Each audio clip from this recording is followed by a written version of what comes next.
Hello, എല്ലാവർക്കും നമസ്കാരം. ഞങ്ങളുടെ പുതിയ എപ്പിസോഡിലേക്ക് സ്വാഗതം. ഇന്ന് നമുക്ക് മലയാളികളെ ആ, പ്രത്യക്ഷമായിട്ടോ പരോക്ഷമായിട്ടോ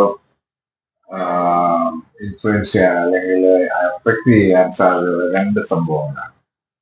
ആ, ഒന്ന് തീർച്ചയായിട്ടും നമ്മുടെ കേരള നിയമസഭയിലൊക്കെ ഇലക്ഷനും പുതിയതായിട്ട് വരാൻ പോകുന്ന ഗവൺമെന്റുകളെ പറ്റിയുള്ള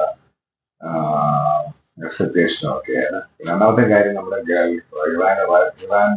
U S Iran Israel U S വാറാണ്. അപ്പം ഇറാൻ വാറിനെ പറ്റിയും കേരള നിയമസഭ ഇലക്ഷനെ പറ്റിയും നമ്മൾ ഓൾറെഡി വീഡിയോ ചെയ്തിട്ടുണ്ട്. അതിന്റെ കണ്ടിന്യൂഷൻ ആണ്.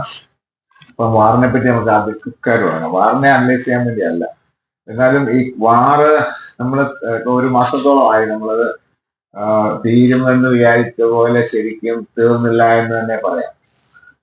അത് മുന്നോട്ട് പോകുന്ന ഒരു അവസ്ഥയാണ്. ഇപ്പം ട്രംപ് ആണെങ്കിൽ പലതരത്തിലുള്ള അവരുടെ യു എസിലെ ട്രംപിന്റെ ഈ വാറിന് അഗൻസ്റ്റ് ആയിട്ടുള്ള ഒരു വികാരവും അതിന് ട്രംപിന്റെ റേറ്റിംഗ് കുറയുകയും ഒക്കെ ചെയ്യുന്ന ഒരു പ്രഷർ, പിന്നെ മാർക്കറ്റിലുണ്ടായിരിക്കുന്ന പ്രത്യാഘാതങ്ങള്, ഒരു റിസഷനിലേക്ക് പോകാനുള്ള ഒരു സാധ്യതയുടെ എണ്ണ വിലകളെ ഉയരുന്നത്, എണ്ണ ഗ്യാസുകളുടെ ലഭ്യതയില്ലായ്മ അല്ലെങ്കിൽ അതിന്റെ സ്കേഴ്സിറ്റി, ഇങ്ങനെ ഒത്തിരി കാര്യങ്ങള് ലോകവ്യാപകമായി ഗ്ലോബലായിട്ടുള്ള ഒരു സെന്റിമെന്റ് ഉണ്ട്.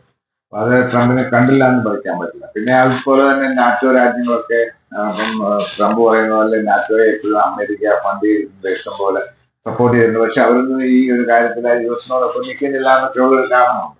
അപ്പം ആ ഒരു അവസരത്തിൽ ഇത് എങ്ങനെ എക്സിറ്റ് ചെയ്യാമെന്നുള്ള ഇതിലാണ് ഇപ്പം ട്രംപ്. അപ്പം ഒന്നിൽ എക്സിറ്റ് ചെയ്യാം, ഒരു നെഗോഷിയേഷൻ കൂടെ കുറച്ച് ഡിമാൻഡ്സ് ഒക്കെ വെച്ച് അംഗീകരിപ്പിച്ച് എക്സിറ്റ് ചെയ്യാം. അതിനുള്ള സാധ്യത ഇറാന്റെ ഒരു പോക്ക് കണ്ടിട്ട് കാണുന്നില്ല. പിന്നെ ഉള്ളത് ഒരു എസ്കലേഷൻ ആണ്. ശരിക്കും ഇപ്പം ട്രംപ് പറയുന്ന പോലെ ഒരു ഓൾ ഔട്ട് വാർ, എന്നിട്ട് അവരുടെ പവർ ഇപ്പം തന്നെ അവരുടെ ഈ പവർ സ്റ്റേഷനെ ഒക്കെ ആക്രമിക്കുന്ന കാര്യങ്ങള് ഒക്കെ ഒരു 27 വരെ മാറ്റി വെച്ചിരുന്നു, ഡിഫർ ചെയ്തിരുന്നു. പിന്നെ അത് ഇപ്പോ 10 ദിവസം കൂടെ ഏപ്രിൽ 6 വരെ മാറ്റി വെച്ചിരുന്നു നെഗോഷിയേഷൻ. അതായത് ബേസിക്കലി ഹോർമോസ് സ്ട്രൈറ്റ്സ്, ആ കടലെടുക്ക് തുറന്നു കൊടുക്കുക, പിന്നെ ഷിപ്പുകൾക്ക് വേണ്ടി എന്നുള്ളതാണ് മെയിൻ ആയിട്ടുള്ള ആവശ്യം. അത് ചെയ്തില്ല എങ്കിൽ അത് ഇപ്പോഴത്തെ പുതിയ എക്സ്റ്റൻഡഡ് ഡെഡ് ലൈൻ അനുസരിച്ചിട്ട് ചെയ്തില്ലെങ്കിൽ അറ്റാക്ക് ചെയ്യും, പവർ പ്ലാന്റ്സുകൾ അപ്ലൈ ചെയ്യും, പിന്നെ ന്യൂക്ലിയർ റിയാക്ടേഴ്സ് അപ്ലൈ ചെയ്യും. അങ്ങനെ ഇറാനെ നശിപ്പിച്ച് കളയുമെന്നുള്ള രീതിയിലാണ് പോകുന്നത്. പക്ഷേ അത് ഇപ്പൊ ഏപ്രിൽ അവസാനത്തോടുകൂടിയെങ്കിൽ ഈ വാർ അവസാനിച്ചിട്ടില്ലെങ്കിൽ ഇത് ലോകവ്യാപകമായിട്ടൊരു റിസഷനിലേക്ക് പോകും. ഇപ്പം തന്നെ പിന്നെ എന്താ പറയുക, ക്രൂഡ് ഓയിലിന്റെ വില 120 അടുക്കുന്നു ആക്ച്വലി. പിന്നെ ലഭ്യത കുറയുന്നു, ഈ ഓൾമോസ്റ്റ് എടുക്കേണ്ട പ്രശ്നങ്ങളുണ്ട്. പിന്നെ എന്താ പറയുന്നത്, ഇപ്പൊ ഇന്ത്യയിലെ കാര്യമാണെങ്കിൽ റുപ്പി 94 എത്തിയിരിക്കുന്നു. സ്റ്റോക്ക് എക്സ്ചേഞ്ചുകൾ ലോകത്ത് ആകമാനം തകർന്നിരിക്കുന്നു, ഇന്ത്യയിൽ ഉൾപ്പെടെ സ്വർണ്ണവില കുറിച്ച്. അങ്ങനെ പലവിധമായ പ്രശ്നങ്ങള്, പലവിധമായ എക്കണോമിക്കലായിട്ടുള്ള പ്രശ്നങ്ങൾ, അതുകൊണ്ട് ജനജീവിതത്തിലുള്ള പ്രശ്നങ്ങൾ. അപ്പൊ ഒരു ഗ്ലോബൽ സെന്റിമെന്റ് ഇതിനെ അഗൻസ്റ്റ് ഉണ്ടാകാവുന്നതാണ്. അപ്പം അത് ഈ പറഞ്ഞ പോലെ ഈ പറഞ്ഞ സമയത്തിനകം നടന്നില്ലെങ്കിൽ അത് ഒന്നിലൊരു ഭയങ്കര എസ്കലേഷൻ ആവും. അപ്പൊ അതിനകത്ത് ഇപ്പം റിയാക്ടറുകളെ ചെയ്യുന്ന അതിനകത്ത് ഇപ്പൊ റഷ്യ ഒക്കെ ഇൻവോൾവ് ആകുന്നുണ്ട്. റഷ്യ മാൻ ചെയ്യുന്ന പോലെ റിയാക്ടേഴ്സ് ഒക്കെ ഉണ്ട്, ന്യൂക്ലിയർ അത് ചെയ്തെന്നൊരു പറഞ്ഞിട്ടുണ്ട്. പിന്നെ അതേസമയം തന്നെ ഈ ഉക്രൈൻ റഷ്യ വാറും കുറച്ചുകൂടെ കാഠിന്യമായിട്ടുണ്ടെന്നുള്ളതാണ് ഈ സമയത്ത്. അപ്പൊ അങ്ങനെ ആകെ ഒരു കലുഷിതമായ അവസ്ഥയാണ്. അപ്പം ഞാൻ പറഞ്ഞ മലയാളികളെ ബേസിക്കലി പറഞ്ഞതെന്ന് വെച്ചാൽ, നമ്മുടെ മലയാളികളെ വളരെയധികം ജോലി ചെയ്യുന്ന, ജീവിക്കുന്ന സ്ഥലമാണല്ലോ ഗൾഫ് രാജ്യങ്ങൾ. അപ്പം ഗൾഫ് രാജ്യങ്ങളെ ഈ യുദ്ധം ശരിക്കും ബാധിച്ചിട്ടുണ്ട്, നമുക്കറിയാവുന്ന പോലെ. ചെറിയ അമേരിക്കയ്ക്ക് ബേസ് ഉള്ള പല രാജ്യങ്ങളെ ഇറാന് ടാർഗറ്റ് ചെയ്തിട്ടുണ്ട്, ഒത്തിരി നാശനഷ്ടങ്ങൾ ഉണ്ടാക്കിയിട്ടുണ്ട് അവിടെ. അതുമൂലം എന്താ പറയുന്നത്, ഓയിൽ പ്രൊഡക്ഷൻ, ഗ്യാസ് പ്രൊഡക്ഷൻ കുറഞ്ഞിട്ടുണ്ട്. എണ്ണവില കൂടിയാലും ഈ പ്രൊഡക്ഷന്റെ കട്ടിങ് മൂലം ഉണ്ടാകുന്ന നഷ്ടം നികത്താൻ പറ്റത്തില്ല. പിന്നെ എക്കണോമിക് അവരുടെ ഒത്തിരി ഫെസിലിറ്റികളുടെ ഇൻഫ്രാസ്ട്രക്ചറൊക്കെ നശിക്കുക, ഒരു ഡിസ്ട്രപ്ഷൻ ഉണ്ടായിട്ടുണ്ട്. അപ്പൊ അതിന്റെ ആ എക്കണോമിയിൽ അവരുടെ എക്കണോമിയിലുണ്ടായ തകർച്ച നമ്മുടെ ജോലി ചെയ്യുന്ന ആൾക്കാർക്ക് ജോലി നഷ്ടപ്പെടാം, ശമ്പളം കിട്ടാതിരിക്കാം, നമ്മൾക്കറിയാം പല പല വലിയ കമ്പനികൾക്കൊക്കെ മിഡിൽ ഈസ്റ്റിൽ നിന്നുള്ള പേയ്മെന്റ്സ് ഗ്ലോബൽ കമ്പനികൾക്കൊക്കെ പേയ്മെന്റ്സ് കിട്ടാൻ വൈകുന്നുണ്ട്. അപ്പൊ അതൊക്കെ ഒത്തിരി അത് ഗ്ലോബലായിട്ടുള്ള ബിസിനസ് ആണെങ്കിൽ ഇത് മലയാളികളെ ശരിക്കും ബാധിക്കും. പലർക്കും ജോലി നഷ്ടപ്പെടാം, തിരികെ വരാം. അങ്ങനെ അതാണ് ഞാൻ മലയാളികളെ എന്ന് ഉദ്ദേശിച്ചത്. പിന്നെ അവരുടെ ജീവൻ അപകടം. കുറച്ചുപേരൊക്കെ ശരിക്കും അവിടെ അപകടത്തിലൊക്കെ ആയിട്ടുള്ളെങ്കിൽ പോലും എപ്പോഴും ഒരു ഭീതിയുടെ നിഴലിലാണ് അവിടെ മലയാളികളൊക്കെ ജീവിക്കുന്നുള്ളതാണ്. അപ്പൊ അതാണ് അതിനെപ്പറ്റി ഞാൻ പറയുന്നത്. ബാറിനെ പറ്റി ഞാൻ കൂടുതലായിട്ട് സംസാരിക്കുന്നത്. രണ്ടാമത് ഏറ്റവും വലിയ ഇമ്പോർട്ടന്റ് അടുത്ത മലയാളികളെ സംബന്ധിച്ചോളം വളരെ പ്രധാനമായിട്ടുള്ള ഒരു വിഷയം നമ്മുടെ ഇലക്ഷൻ തന്നെയാണ്. നമ്മൾ നേരത്തെ ഒരു വീഡിയോ ചെയ്തിട്ടുണ്ടായിരുന്നു ഇതിനെപ്പറ്റി. ഇന്നിപ്പം കുറച്ചുകൂടെ ഏപ്രിൽ 9 ഇലക്ഷൻ നടക്കുന്നത്. അതിന്റെ റിസൾട്ട് മെയ് 4 വരും. അന്ന് ഏത് ഗവൺമെന്റ് ആണ് എന്നുള്ളതാണ് എല്ലാവരും നോക്കിക്കാണുന്നത്. കുറച്ചൊക്കെ ഒരാൾക്കാർ ഇപ്പൊ ഈ 2025 ഈ തദ്ദേശ സ്ഥാപനങ്ങളിലേക്കുള്ള ഇലക്ഷന്റെ റിസൾട്ട് വെച്ച് നോക്കിയാൽ അന്ന് UDF ആണ് മുൻകൈ ഉണ്ടായത്. മുൻകൈ അല്ല, ഒരു തൂത്തുവാരിയെന്ന് തന്നെ പറയും. അപ്പൊ ആ ട്രെൻഡ് അത് തന്നെയാണ് ഇപ്പോഴും ജനങ്ങളുടെ ഇടയിലുള്ള ഒരു വികാരം. ഒരിക്കലും തദ്ദേശ സ്ഥാപനങ്ങളുടെ റിസൾട്ട് ഈ അസംബ്ലിയോ അല്ലെ ലോക്സഭ ഇലക്ഷന് നേരിട്ട് അതേപോലെ ആയിരിക്കണം ട്രെൻഡ് എന്ന്. ഈവൻ അസംബ്ലി ഇലക്ഷന്റെ ട്രെൻഡ് പോലെ ആയിരിക്കണമെന്നില്ല ലോക്സഭ എന്ന് പോലും ഉള്ള സത്യമായിരിക്കുന്നു. പക്ഷേ എങ്കിലും പിന്നെ പോലെ പല സർവേകളൊക്കെ നടത്തുകയും രണ്ടും ആദ്യത്തെ പിണറായി വിജയനെ പറ്റി ഒരുവിധം കുഴപ്പമില്ലാത്ത അഭിപ്രായമായിരുന്നു, രണ്ടാമത്തതിനെ പറ്റി വളരെ മോശമായ അഭിപ്രായമാണ്. അപ്പം ഒരു ആന്റി ഇൻകംബൻസി ശരിക്കും ഉണ്ട് എന്നുള്ളതാണ് സത്യം. അത് തന്നെയല്ല, ഈവൻ എനിക്ക് തോന്നുന്നു LDF തന്നെയുള്ള ആൾക്കാർ, അല്ലെങ്കിൽ LDF അല്ലെ ഇടതുപക്ഷ ചിന്താഗതിക്കാർ, ഇടതുപക്ഷ സഹയാത്രികളൊക്കെ ആഗ്രഹിക്കുന്നത് ഇപ്രാവശ്യം ജയിക്കരുതെന്നാണ്. കാര്യം ഒരു പ്രാവശ്യം കൂടെ ജയിച്ചാൽ അവിടുത്തെ LDF CPM ത്രിപുരയുടെയും വെസ്റ്റ് ബംഗാളിന്റെ അവസ്ഥയിലായി പോകാനുള്ള സാധ്യതയുണ്ട്. അപ്പൊ അതുകൊണ്ട് അവരെ ഇപ്രാവശ്യം ജയിക്കരുതെന്ന് ആഗ്രഹിക്കുന്ന ഒത്തിരി ഇടതുപക്ഷക്കാരുണ്ടെന്നുള്ളതാണ് സത്യം. പിന്നെ LDF ജയിക്കണമെന്ന് LDFക്കാരെക്കാളും കൂടുതൽ ആഗ്രഹിക്കുന്നത് BJP ആണ്, NDA. അതിനൊരു കാരണം എന്താണെന്ന് ചോദിച്ചാല് ഇവർ ഒരു പ്രാവശ്യം കൂടെ ജയിച്ചു കഴിഞ്ഞാൽ അവരിൽ നിന്ന് മാറുകയും ഇപ്പൊ അതുപോലെ ഈ വെസ്റ്റ് ബംഗാളിലും ത്രിപുരയിലും ഒക്കെ ആവുന്ന പോലെ ഇവിടെ അത് തോറ്റ് ഇത് ചെയ്യുമ്പോൾ അവിടെ നിന്ന് ഒത്തിരി ആൾക്കാര് BJPയിലേക്ക് ചേക്കേറും എന്നുള്ള ഒരു വിശ്വാസം, അല്ലെങ്കിൽ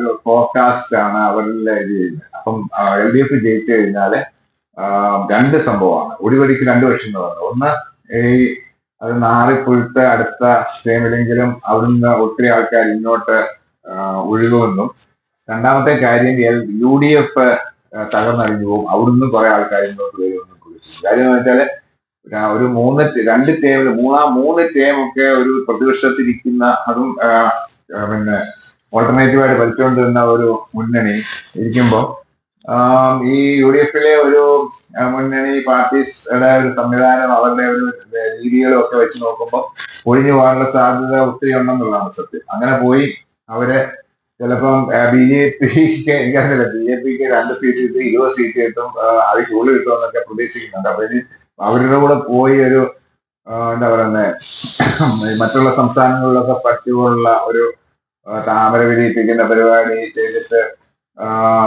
എന്തോ കോഴ്സിനിക്കൂടോ അല്ലെങ്കിൽ ഏതെങ്കിലും രീതിയിൽ അവിടുത്തെ ആൾക്കാരെയൊക്കെ പിടിച്ചൊരു മന്ത്രിസഭ ഉണ്ടാക്കിക്കൂടാനും നമുക്ക് പറയാൻ പറ്റത്തില്ല. അപ്പൊ അങ്ങനെയുള്ള ഒരു അവസ്ഥയില് UDFിനെ ഇല്ലാതാക്കും. അപ്പം കോൺഗ്രസ് വിമുക്ത രാജ്യം പോലെ തന്നെ കേരളം ആക്കാമെന്നും, അങ്ങനെ LDFിനെ UDFിനെ ഒരേപോലെ തകർക്കാമെന്നും, BJPയുടെ അപ്രമാദത്തിൽ അല്ലെങ്കിൽ ഒരു ഒറ്റ പാർട്ടിയായിട്ട് മാറി വരാമെന്നൊക്കെ ഉള്ള ഒരു പ്രദേശമാണ്. പക്ഷെ അത് അത്ര ഈസി ഒന്നുമല്ല. അത് അത്ര നമ്മൾ വിചാരിക്കുന്ന പോലെ ഈസി അല്ല മറ്റുള്ള സംസ്ഥാനങ്ങളിലൊക്കെ ചെയ്തതുപോലെ.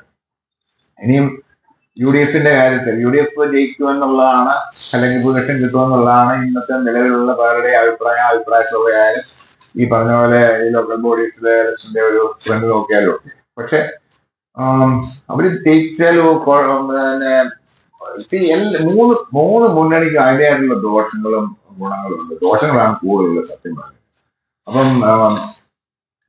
ഈ BJP അല്ലെങ്കിൽ NDAയിലെ ഉള്ള അല്ല UDF ജയിക്കാനുള്ള പ്രശ്നങ്ങൾ, ഒന്ന് അവര് തമ്മിലടിച്ച് ഇപ്പം തന്നെ ആരാണ് BD സതീശനാണോ, രമേശ് ചെന്നിത്തലയാണോ, KC വേണുഗോപാലാണോ ഇങ്ങനെ എന്താ പറയുന്നത് ചീഫ് മിനിസ്റ്റർ ആകും എന്നൊക്കെ ഉള്ള ഒരു ഇതുണ്ട്. അപ്പൊ ഇതിനകത്ത് KC വേണുഗോപാലൊക്കെ ചീഫ് മിനിസ്റ്റർ ആയി കഴിഞ്ഞാൽ എനിക്ക് തോന്നുന്നു ഈ പറഞ്ഞ പോലെ ഈ UDF-ന്റെ അകത്തവരായിരിക്കും. പിന്നെ VD സതീശനാണോ, രമേശ് ചെന്നിത്തലയാണോ എന്നൊക്കെയുള്ളത്. ഇനി വേറെ ആരെങ്കിലും ശശി തരൂർ ഇടയ്ക്ക് ഉണ്ടായിരുന്നു, പക്ഷെ ഇപ്പൊ മാത്രം അതിനെപ്പറ്റി ഒന്നും കേൾക്കുന്നില്ല എന്നുള്ളൊരു സത്യമാണ്. അപ്പം വേറൊരു കാര്യം ഉണ്ട് എന്താന്ന് ചോദിച്ചാല്, എല്ലാരും ഭയപ്പെടുന്നു, അതായത് UDF-നെ സപ്പോർട്ട് ചെയ്യുന്ന മറ്റുള്ള കക്ഷികൾ, ഇൻക്ലൂഡിങ് ഇപ്പം കമ്മ്യൂണിറ്റി വെച്ച് നോക്കുകയാണെങ്കിൽ ക്രിസ്ത്യൻസ് ആയാലും ഈവൻ മുസ്ലിം ഹിന്ദുസ് ആയാലും ഒക്കെ ഭയപ്പെടുന്ന ഒരു ഇതുണ്ട്. അവിടെ മുസ്ലിം ലീഗിന് അപ്രമാദിത്വം ഉണ്ടാവും, അവർ രണ്ടാമത്തെ പാർട്ടി, ചിലപ്പോൾ ഈവൻ ഒന്നാമത്തെ ഘടകകക്ഷിയായി മാറാനുള്ള സാധ്യതയുണ്ട്. അങ്ങനെ ആകുമ്പോൾ ചിലപ്പോൾ അവരുടെ ആയിരിക്കും ചീഫ് മിനിസ്റ്റർഷിപ്പ്, അല്ലെങ്കിൽ ഡെപ്യൂട്ടി ചീഫ് മിനിസ്റ്റർഷിപ്പ്, അല്ലെങ്കിൽ അവര് പങ്കുവെക്കുന്ന രീതിയിലുള്ള ചീഫ് മിനിസ്റ്റർഷിപ്പ് ആയിക്കോളാൽ ഇപ്പം തന്നെ പലവതയുണ്ട്. അവരുടെ ആ ഒരു മുസ്ലിംസിന്റെ ഒരു പെർസെന്റേജ് ഓഫ് പോപ്പുലേഷനും വോട്ടിംഗ് വെച്ച് നോക്കുമ്പോൾ പല ഇൻഫ്ലുവൻസുകളും ഉണ്ട്. അതുപോലെ തന്നെ പല കാര്യങ്ങളെയും അവരെ ഇൻഫ്ലുവൻസ് ചെയ്യുന്നുണ്ട്, പോളിസികളായാലും തീരുമാനങ്ങളായാലും ഒക്കെ. അപ്പൊ അത് ഭയങ്കരമായിട്ട് കൂടുമെന്നും അതൊരു മുസ്ലിം ഭരണമായി മാറുമെന്നും ഒക്കെ പലരും BJP-ക്കാർ പറയുന്നുണ്ട്. അത് എക്സാജറേറ്റഡ് ആണ്.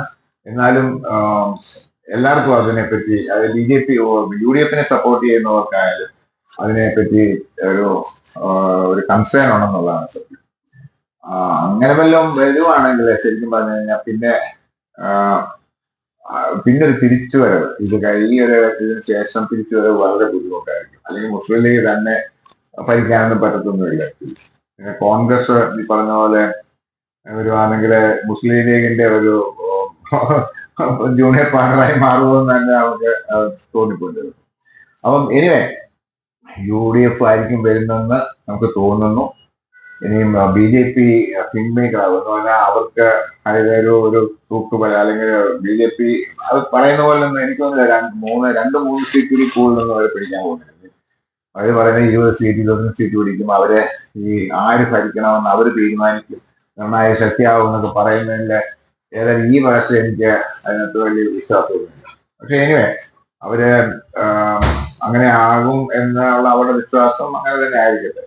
15-16% വോട്ടിലൊന്നും കൂടാൻ ഇപ്പോഴും സാധ്യതയില്ല എന്ന് തന്നെയാണ് ഞാൻ വിശ്വസിക്കുന്നത്. അപ്പം അട്ടിമറികളൊന്നും നടക്കാൻ സാധ്യതയില്ല. ഈ പറഞ്ഞ പോലെ BJP കുറെ സീറ്റുകൾ പിടിക്കുകയും അതിന്റെ കേരളത്തിലെ ഇപ്പം LDF പിന്നെ കൂടുതൽ സീറ്റ് കിട്ടി ഭൂരിപക്ഷം അല്ലെങ്കിൽ പോലും UDF-നെ കുറവാകുകയും ഭരിക്കാനുള്ള യാതൊരു സാധ്യതയില്ലാതെ വരുമ്പോൾ UDF-ന്ന് കുറെ ആൾക്കാർ അങ്ങോട്ട് പോവുകയും ഇപ്പം LDF-ന്ന് ആൾക്കാർ പോകുന്നുണ്ടെന്നുള്ള നമ്മളെ കണ്ടാണല്ലോ. പല ആൾക്കാരും PK ശശി UDF-ന്ന് പോകും. അപ്പൊ അങ്ങനെ ഓരോ അപ്പൊ അങ്ങനെ സംഭവിക്കത്തില്ല, അങ്ങനെ ഒരു അടിപൊളിയൊന്നും ഉണ്ടാകത്തില്ല എന്ന് തന്നെയാണ് എന്റെ വിശ്വാസം. പിന്നെ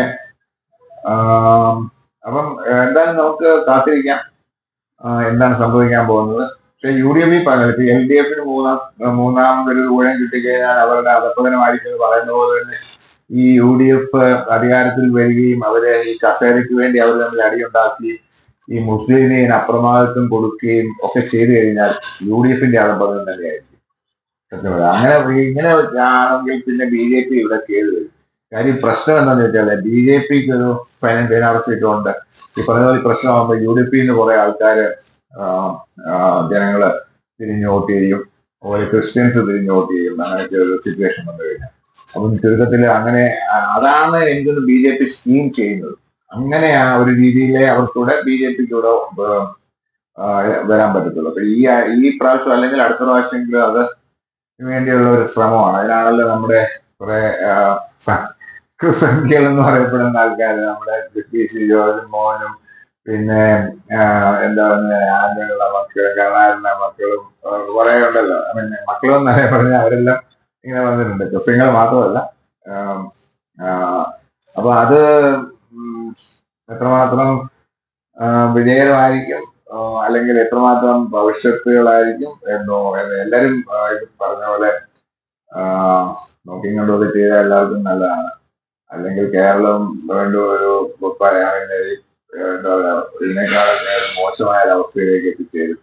നമ്മൾ ഇതുവരെ അനുഭവിച്ചു പോകുന്ന ഒരു പ്രത്യേക അവസ്ഥയുണ്ട് സൊസൈറ്റിയില്. നമ്മുടെ ഒരു ഫ്രീഡം, നമ്മുടെ ഒരു ലിബറൽ ആയിട്ടുള്ള സൊസൈറ്റി, ബട്ട് എന്തെല്ലാം മോശമായിട്ടുള്ള കാര്യങ്ങളുണ്ടെന്ന് പറഞ്ഞാലും നെഗറ്റീവ്സ് ഉണ്ടെന്ന് പറഞ്ഞാലും ആസ് എ സൊസൈറ്റി ഒരുവിധം മര്യാദയ്ക്ക് ജീവിച്ചു പോകുന്ന ഒരു സൊസൈറ്റി ആയിരുന്നു കേരളത്തിലെ.